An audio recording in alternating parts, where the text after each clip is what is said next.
Hello student, Manisha Sharma I study online में मैं आपका वेलकम करती हूँ। देखो बच्चों, आज जो अपन टॉपिक पढ़ेंगे वो सारे बायोकेमिस्ट्री से रिलेटेड टॉपिक पढ़ेंगे। ठीक है कि यानी मैं आपको ब्रीफली बताऊंगी सारा का सारा कि बायोकेमिस्ट्री के जो इंपॉर्टेंट क्वेश्चन है वो कौन कौन से हैं।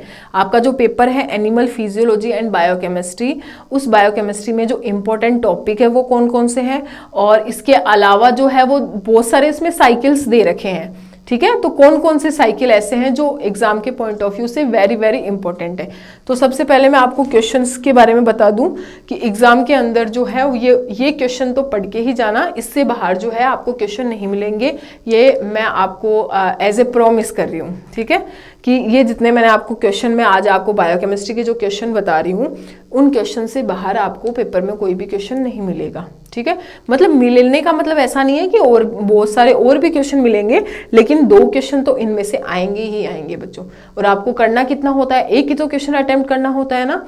3 क्वेश्चन आते हैं, उनमें से एक ही क्वेश्चन अटेम्प्ट करना होता है। ठीक है, तो आपको एक करना है तो आपको 2 मिलेंगे तो अच्छी बात है ना, चॉइस भी मिल जाएगी इनमें। तो अपन बात करते हैं बायोकेमिस्ट्री के इंपॉर्टेंट क्वेश्चन। सबसे पहला जो इंपॉर्टेंट क्वेश्चन आता है फर्स्ट, वो आएगा carbohydrate classification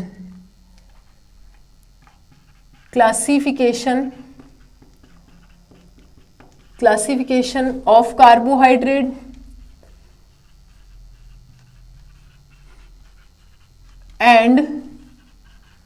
and function of carbohydrate.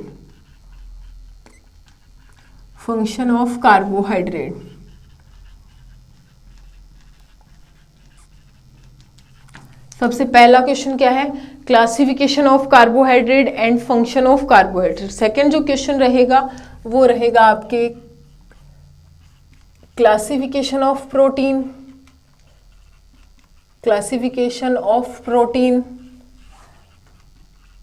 and function of protein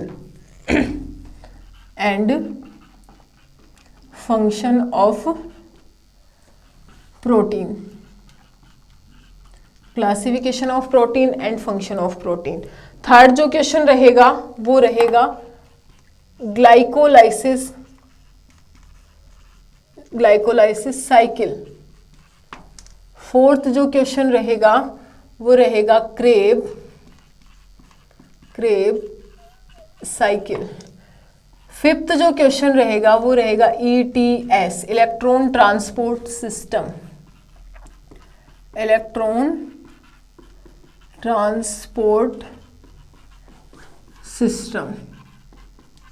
ठीक है, ये 5 जो क्वेश्चन है वो एग्जाम के पॉइंट ऑफ व्यू से वेरी वेरी इंपॉर्टेंट क्वेश्चन है बच्चों। ठीक है, जिनमें से अगर मैं इन 3 क्वेश्चंस की बात करूं तो इसमें आपको साइकिल बनाना है, और ये साइकिल तो आप कुछ भी कर लो, मैं भी आपको यहाँ पे नहीं समझा पाऊंगी। इस साइकिल को तो आपको रटना ही पड़ेगा। ग्लाइकोलाइसिस, ग्लूकोज से कैसे क्या बनता है, ग्लूकोज से क्या बनेगा आगे जाके, पायरुविक एसिड कैसे बनेगा, तो उसमें जितने भी प्रोडक्ट है बीच वाले वो याद रखने पड़ेंगे, जितने भी एंजाइम है वो याद रखने पड़ेंगे। ठीक है, क्रेब साइकिल के अंदर भी जो पायरुविक एसिड है वो कैसे जो है वो एंटर करता है क्रेब साइकिल के अंदर, मतलब ऑक्सीडेटिव डीकार्बोक्सिलेशन के थ्रू जो है ना, सिट्रिक एसिड साइकिल भी बोलते हैं इसको। फिर आता है ETS साइकिल, यानी एनर्जी का फॉर्मेशन जो है, यानी ATP फॉर्मेशन जो है वो कैसे होता है। एनर्जी ATP फॉर्मेशन का मतलब क्या है कि कैसे जो है NADH2 और FADH2 जो है वो आगे जाके क्या बनाएंगे। NADH2 आगे जाके क्या बनाता है बच्चों, NADH2 आगे जाके कितना ATP बनाता है, 3 ATP का फॉर्मेशन करता है। वैसे ही FADH2 है वो कितने ATP का फॉर्मेशन करता है, 2 ATP का फॉर्मेशन करता है। ठीक है, NADH2 से कितने ATP फॉर्म होते हैं, NADH2 से अपने पास टोटल 3 ATP फॉर्म होते हैं एक मॉलिक्यूल से। लेकिन FADH2 की बात करूं तो FADH2 के एक मॉलिक्यूल से अपने पास 2 ATP का फॉर्मेशन होता है। शॉर्ट क्वेश्चन पूछा जा सकता है। तो मैं आपको आज ये बेसिकली ये सारे थियोरेटिकल पोर्शन है इसके अंदर, लेकिन ये 2 बता देती हूँ मैं, ग्लाइकोलाइसिस के बारे में और क्रेब साइकिल के क्लासिफिकेशन ऑफ कार्बोहाइड्रेट फंक्शन के बारे में, और क्लासिफिकेशन प्रोटीन और इसके फंक्शन के बारे में, कि कार्बोहाइड्रेट का फंक्शन क्या होता है और इसके कार्बोहाइड्रेट के सोर्सेज क्या होते हैं, इसका क्लासिफिकेशन कैसे होता है। नेक्स्ट जो अपन बात करेंगे प्रोटीन जो है उसके फंक्शन क्या होते हैं, उसका क्लासिफिकेशन कैसे होता है। सबसे पहले मैं कार्बोहाइड्रेट की बात करती हूँ। फर्स्टली कार्बोहाइड्रेट,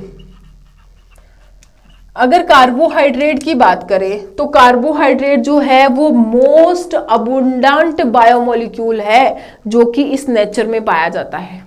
ठीक है, कार्बोहाइड्रेट क्या है? मोस्ट अबुंडेंट बायोमोलिक्यूल, यानी सबसे ज्यादा पाया जाने वाला, प्रकृति में सबसे ज्यादा पाया जाने वाला क्या है ये बच्चों? बायोमोलिक्यूल है, सबसे ज्यादा। ठीक है, मोस्ट अबुंडेंट। तो क्या लिखेंगे अपन इसके अंदर बायोमोलिक्यूल में? तो सबसे अधिक, यानी प्रकृति में, ये लिखने की जरूरत नहीं है, आप वीडियो को देख के थ्योरी बना लेना बच्चों। ठीक है, इस वीडियो को देख के आप पूरी इसकी थ्योरी बना लेना।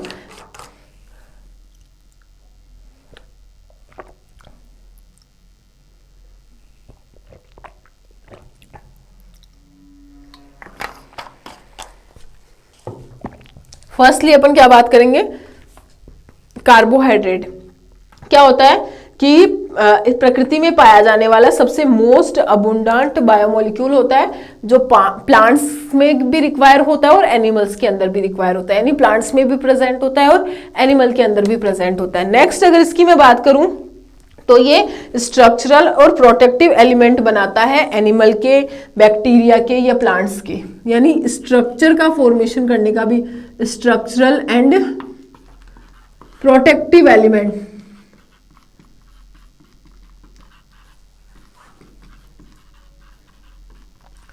क्या बनाता है बच्चों? ये स्ट्रक्चरल एंड प्रोटेक्टिव एलिमेंट का फॉर्मेशन करता है। कार्बोहाइड्रेट जो है वो स्ट्रक्चरल एंड प्रोटेक्टिव एलिमेंट का फॉर्मेशन करता है। वो फॉर्मेशन वो बैक्टीरिया के अंदर भी कर सकता है, वो फॉर्मेशन वो प्लांट्स में भी कर सकता है, और वो फॉर्मेशन वो एनिमल के अंदर भी कर सकता है। ठीक है, नेक्स्ट अगर पॉइंट की बात करूं तो एनर्जी का सबसे इंपॉर्टेंट सोर्स होता है, सोर्सेस ऑफ एनर्जी। एनर्जी जो है उसका सबसे इंपॉर्टेंट सोर्स जो है वो कार्बोहाइड्रेट ही है, यानी अपन को सबसे ज्यादा जो एनर्जी मिलती है बच्चों वो किससे मिलेगी? कार्बोहाइड्रेट से ही मिलेगी। एनर्जी का सबसे इंपॉर्टेंट सोर्स है ये। किससे मिलकर बना है? कार्बन, हाइड्रोजन और ऑक्सीजन मॉलिक्यूल से। किससे मिलकर बना है? कार्बन से, हाइड्रोजन से और ऑक्सीजन मॉलिक्यूल से ये मिलकर बना होता है। यानी इसके पास कार्बन मॉलिक्यूल भी है, कंपाउंड भी है, इसके पास हाइड्रोजन कंपाउंड भी है, इसके पास क्या है बच्चों? ऑक्सीजन कंपाउंड भी है। यानी किससे मिलकर बना है? कार्बन, हाइड्रोजन और ऑक्सीजन से मिलकर बना ये कंपाउंड होता है। नेक्स्ट अगर इसके बारे में बात करें अपन तो ये क्या होता है? पॉलीहाइड्रोक्सी एल्डिहाइड और कीटोन का व्युत्पन्न होता है। किसका बच्चों? पॉलीहाइड्रोक्सी एल्डिहाइड एंड कीटोन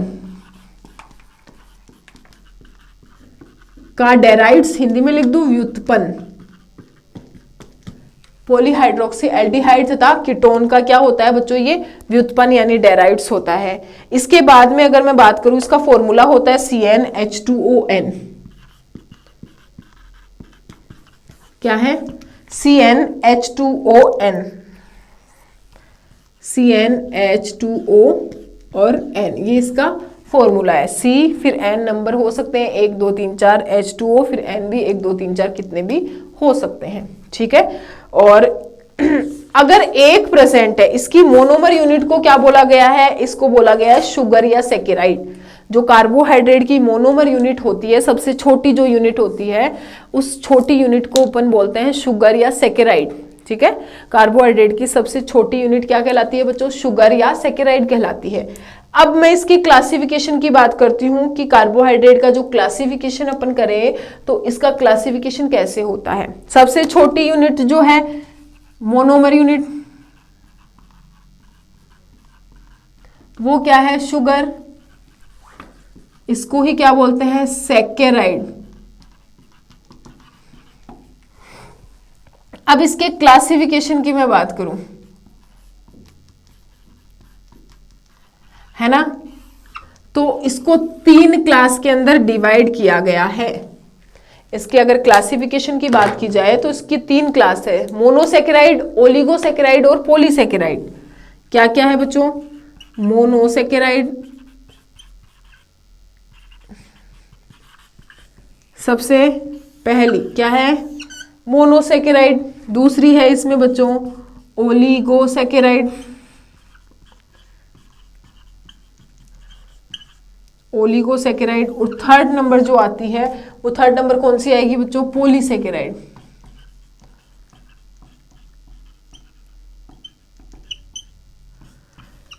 कौन सी आएगी? मोनोसेकेराइड, ओलिगोसेकेराइड और पॉलीसेकेराइड। तीसरे नंबर की आ जाएगी इसमें पॉलीसेकेराइड। ये इसका क्लासिफिकेशन है, यानी कार्बोहाइड्रेट को 3 भागों में 3 क्लास के अंदर डिफाइन या डिवाइड किया गया है। सबसे पहली जो क्लास होती है वो मोनोसेकेराइड की हो गई, सेकंड क्लास ओलिगोसेकेराइड की होती है और थर्ड क्लास किसकी होती है बच्चों? पॉलीसेकेराइड की होती है। अब मोनोसेकेराइड में क्या होता है, इसके अंदर जो शुगर की यूनिट है, यानी मोनोसेकेराइड जो है वो कभी भी हाइड्रोलाइज नहीं हो सकता, इसमें केवल एक molecule of sugar he present होता है। ठीक है, वन शुगर मॉलिक्यूल सबसे छोटी यूनिट है, इसका जल अपघटन कभी भी नहीं किया जा सकता है। ठीक है, कार्बन के नंबर जो है वो चेंज हो सकते हैं, जरूरी नहीं है कि कार्बन के नंबर सेम रहे, लेकिन लास्ट में जो एन है वो चेंज हो जाएगा। यानी सबसे इसमें एक यूनिट से मिलकर बना होता है सेकेराइड की एक यूनिट, यानी सेकेराइड का मतलब शुगर है ना, यहाँ पे मोनो का मतलब एक है, तो क्या होता है कि यह शुगर की केवल एक यूनिट से मिलकर बना होता है, इससे छोटा ये पॉसिबल ही नहीं है। इसका जल अपघटन जो है वो कभी भी नहीं किया जा सकता है। जल अपघटन करने पर अपन कार्बन हाइड्रोजन इनको अलग अलग कर देंगे, लेकिन शुगर यूनिट कभी भी नहीं बना पाएंगे। अब एग्जाम्पल की बात करूं तो देखो इसमें आ जाता है एग्जाम्पल राइबोज, डिऑक्सी राइबोज। जो इंपॉर्टेंट है वही बता रही हूं मैं बच्चों, ribose, deoxy ribose, glucose, galactose और फ्रक्टोज। ठीक है, एग्जाम्पल की बात करूं तो क्या आएगा? Ribose, deoxy ribose, glucose, galactose. कौन सी आ जाएगी? ग्लूकोज और गैलेक्टोज। ठीक है, और एक और बता दूं तो फ्रक्टोज। एग्जाम्पल लिखे तो फ्रक्टोज। ये किसकी है? मोनोसेकेराइड है। ये सारे के सारे कार्बोहाइड्रेट में मोनोसेकेराइड के एग्जाम्पल पूछे तो राइबोज, डिऑक्सीराइबोज, ग्लूकोज, गैलेक्टोज और फ्रक्टोज जो है वो सारे के सारे क्या है बच्चों? मोनोसेकेराइड। सेकंड में बात करूं ओलिगोसेकेराइड, तो ओलिगोसेकेराइड में जो सेकेराइड यूनिट होती है वो 1 से लेके 10 हो सकती है बच्चों। ठीक है, यानी एक के बाद में 2 से लेके 10 बोल दूं मैं, एक तो मोनोसेकेराइड हो गया ना, 2 सेकेराइड यूनिट भी हो सकती है, उसको डाइसेकेराइड बोल देंगे। 3 सेकेराइड यूनिट होगी उसको ट्राइसेकेराइड बोल देंगे। 4 होगी टेट्रा, 5 होगी पेंटा, 6 होगी हेक्सा, 7 होगी हेप्टा, 8 होगी ऑक्टा। तो ये सारी क्या है? ओलिगोसेकेराइड है। तो ओलिगोसेकेराइड के अंदर 2 से लेके सेकेराइड यूनिट 10 तक हो सकती है, और 10 से लेके आगे मान लो 100 तक जो होती है वो क्या हो जाता है? पॉलीसेकेराइड हो जाता है। 10 के बाद में जितनी भी सेकेराइड यूनिट होगी वो किसके अंदर अपन काउंट करेंगे बच्चों? उसको अपन पॉलीसेकेराइड के अंदर काउंट करेंगे। समझ में आ गया? तो ओलिगोसेकेराइड के अगर एग्जाम्पल की बात करें तो ओलिगोसेकेराइड में एग्जाम्पल आता है माल्टोज, ठीक है, लैक्टोज, सुक्रोज। इसमें क्या आ जाएगा? माल्टोज, लैक्टोज, सुक्रोज, वो किस में आ जाएगा? ओलिगोसेकेराइड। और पॉलीसेकेराइड के एग्जाम्पल की बात करूं तो starch, glycogen, cellulose, pectin, starch, glycogen, cellulose, pectin. ठीक है, हाइलुरोनिक एसिड, ये सारे किसके अंदर आते हैं? पॉलीसेकेराइड में। हाइलुरोनिक एसिड जो होता है ना, जो कि जोना पैलेस्यूडा के अंदर पाया जाता है, एग के अंदर, वो भी किस में आता है? पॉलीसेकेराइड में होते हैं। तो अगर इसके क्लासिफिकेशन की अपन ने बात की तो क्लासिफिकेशन को एक बार बता दूं कि कार्बोहाइड्रेट का जो क्लासिफाई किया गया है वो 3 क्लास के अंदर किया गया है। ठीक है, कार्बोहाइड्रेट को 3 क्लास के अंदर क्लासिफाई किया गया है।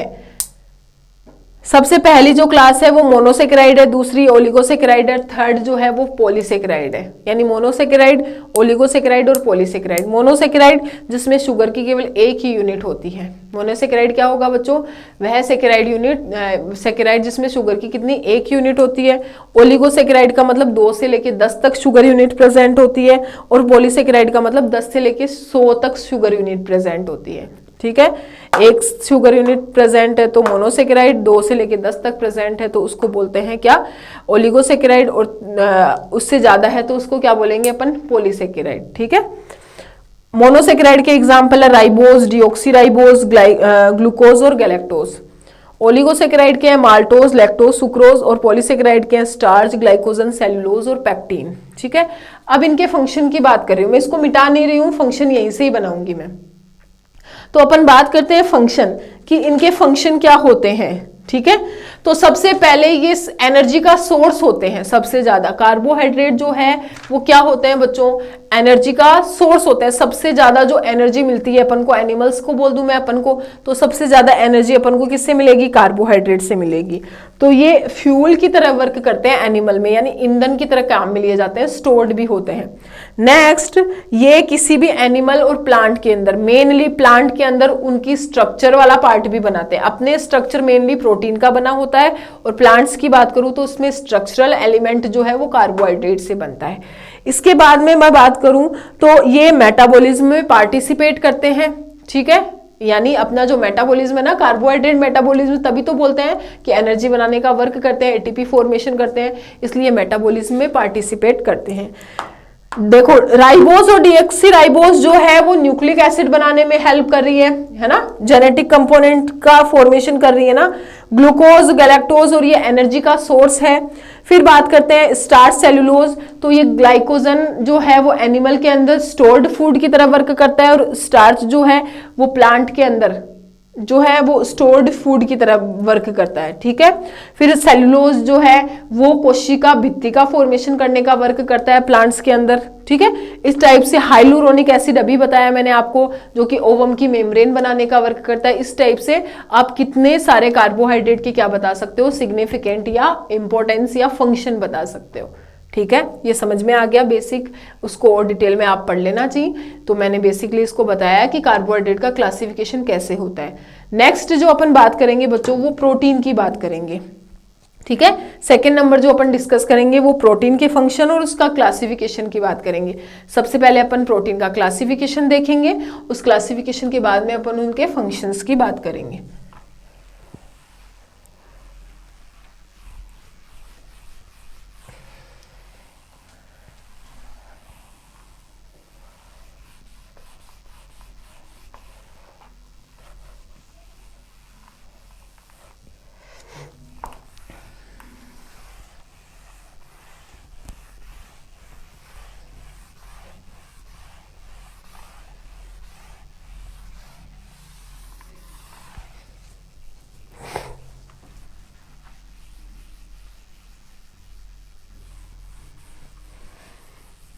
किसकी बात करेंगे? प्रोटीन की बात करेंगे अपन।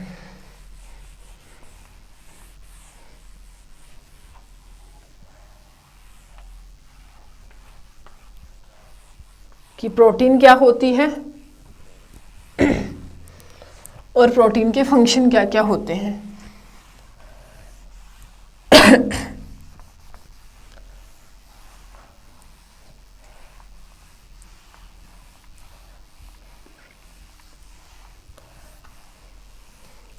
टाइप ऑफ प्रोटीन भी देखेंगे, फंक्शन ऑफ प्रोटीन यानी सिग्निफिकेंस की भी अपन बात करेंगे कि प्रोटीन जो है उसके सिग्निफिकेंस क्या क्या होते हैं।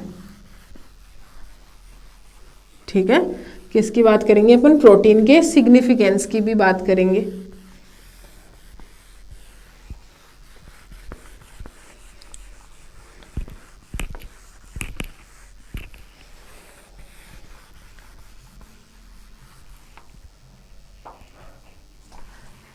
टाइप ऑफ प्रोटीन और सिग्निफिकेंस ऑफ प्रोटीन की बात करेंगे कि प्रोटीन के सिग्निफिकेंस क्या है।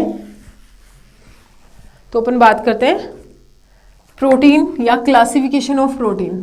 प्रोटीन क्या है और उसका क्लासिफिकेशन जो है वो कैसे होगा, प्रोटीन के बारे में अपन डिस्कस कैसे करेंगे। तो सबसे पहले अगर मैं प्रोटीन की बात करूं तो ये भी क्या है, सबसे ज्यादा पाया जाने वाला मॉलिक्यूल होता है। अगर मैं बात करूं तो प्रोटीन के अंदर अपन क्या पढ़ेंगे कि प्रोटीन जो है वो मोस्ट अबुंडेंट इंट्रासेल्युलर मैक्रोमोलिक्यूल होता है, यानी सेल के अंदर पाया जाने वाला मॉलिक्यूल। ठीक है, सबसे ज्यादा पाया जाता है सेल के अंदर। ठीक है, तो क्या लिखेंगे कि यह है मोस्ट अबुंडेंट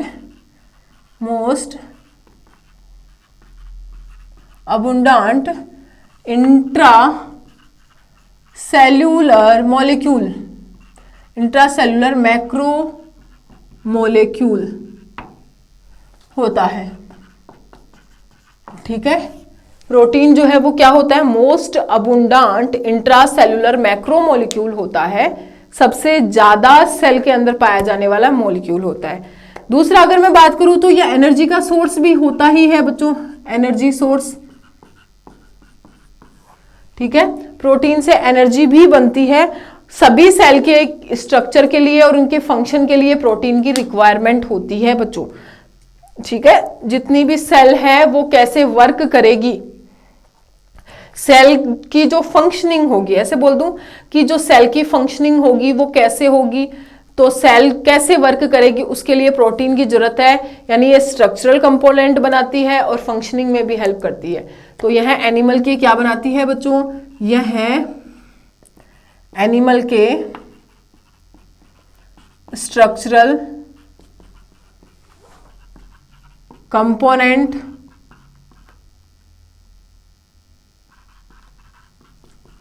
का फॉर्मेशन करती है।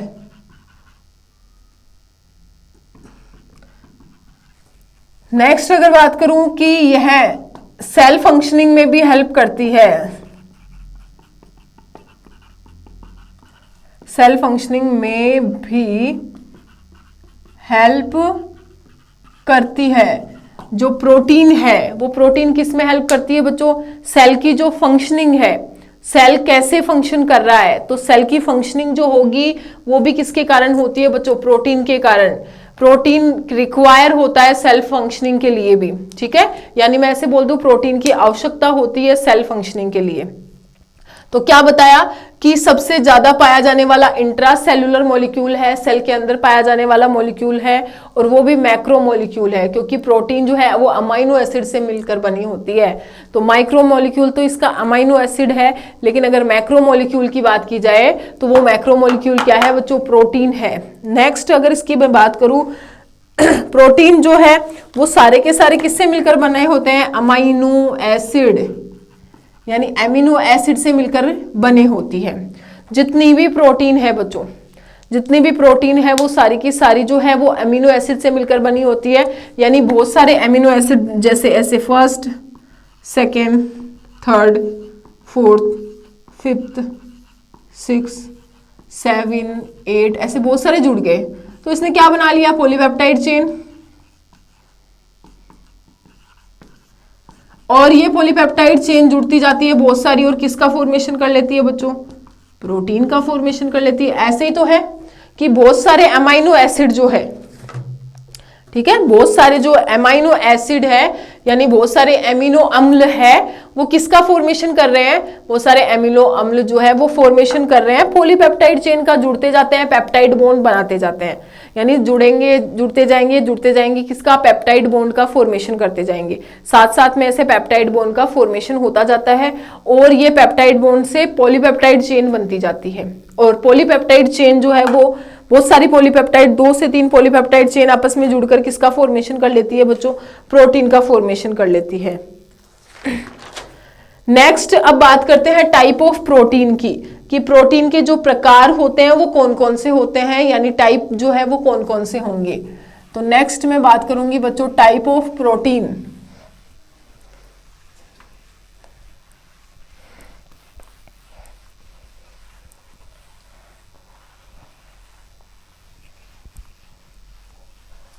किसकी बात करेंगे, टाइप ऑफ प्रोटीन,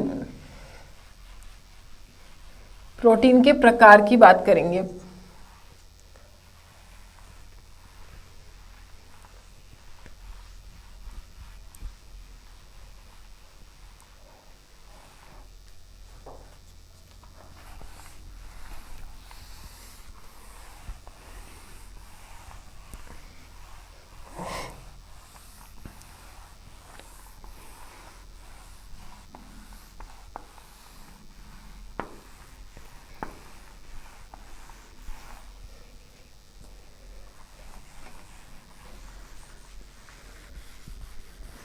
हेडिंग लगाएंगे बच्चों, टाइप ऑफ प्रोटीन।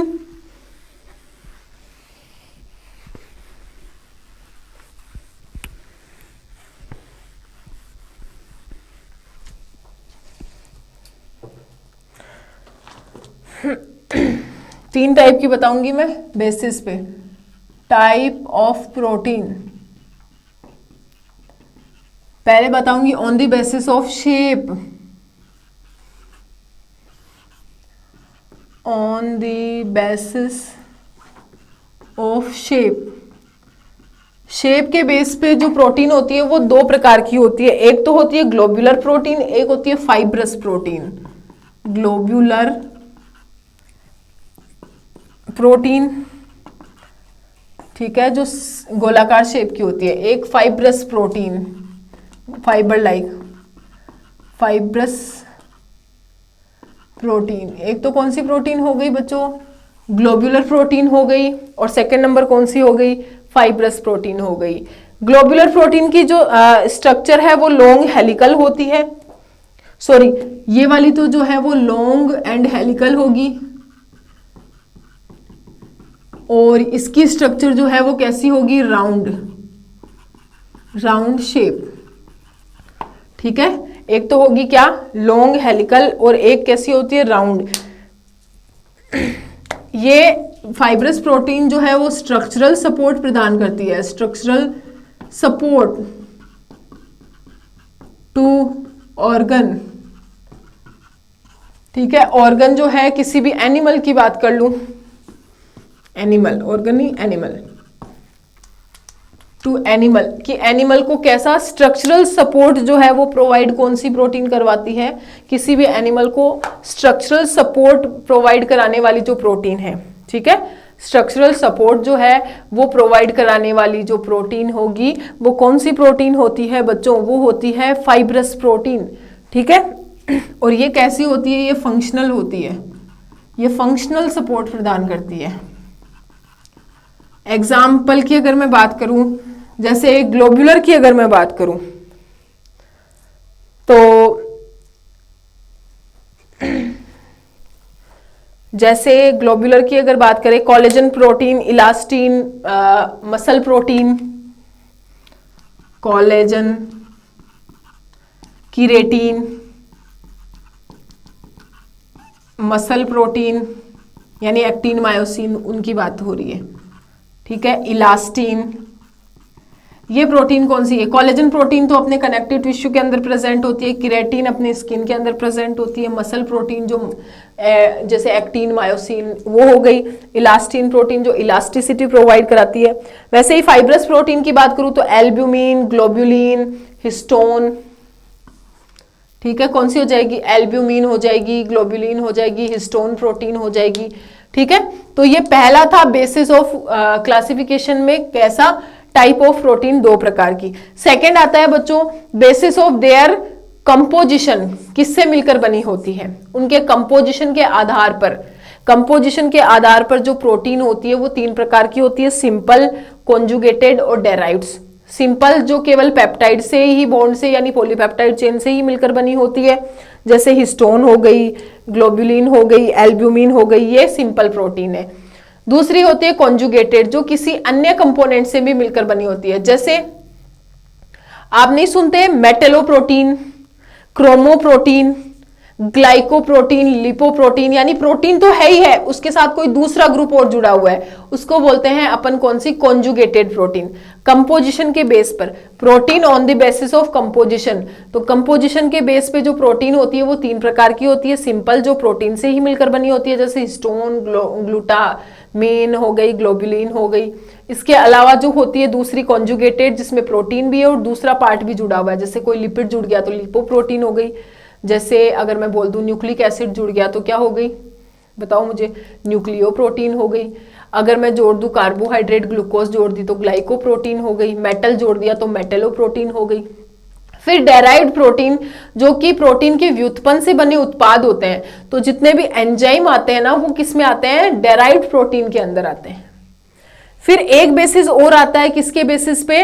फंक्शन के बेसिस पे जो प्रोटीन होती है वो कौन कितने प्रकार की होती है, तो बहुत सारी हो सकती है, जैसे एंजाइम का फंक्शन करने वाली एंजाइमेटिक प्रोटीन, स्ट्रक्चर बनाने वाली तो स्ट्रक्चरल प्रोटीन, कोई फंक्शन कर रही है जैसे मायोसिन और एक्टिन जो है वो तो स्ट्रक्चरल प्रोटीन है क्योंकि मसल बना रही है, लेकिन ट्रोपोनिन और ट्रोपोमायोसिन कैसी है? फंक्शनल है क्योंकि वो फंक्शनिंग में हेल्प कर रही है।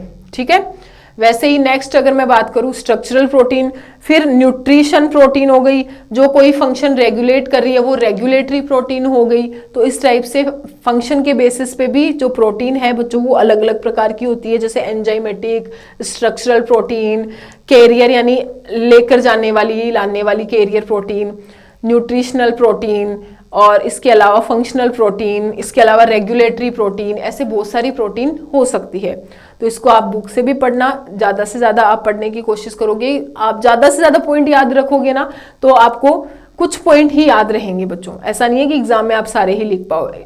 ठीक है, इसलिए मैंने आज जो क्वेश्चन बताए हैं वो आप रफ में नोट करो और उनको आप सोल्व करने की कोशिश करो, ज़्यादा से ज़्यादा उन क्वेश्चंस को पढ़ो ताकि आपकी तैयारी उतनी ही ज़्यादा क्या हो सके बच्चों, बेस्ट हो सके। ठीक है, आज का जो ये टॉपिक था मैं यहीं पे ही कंप्लीट करूँगी। अपन मिलेंगे बच्चों नेक्स्ट क्लास में नए लेक्चर के साथ। ठीक है, थैंक यू।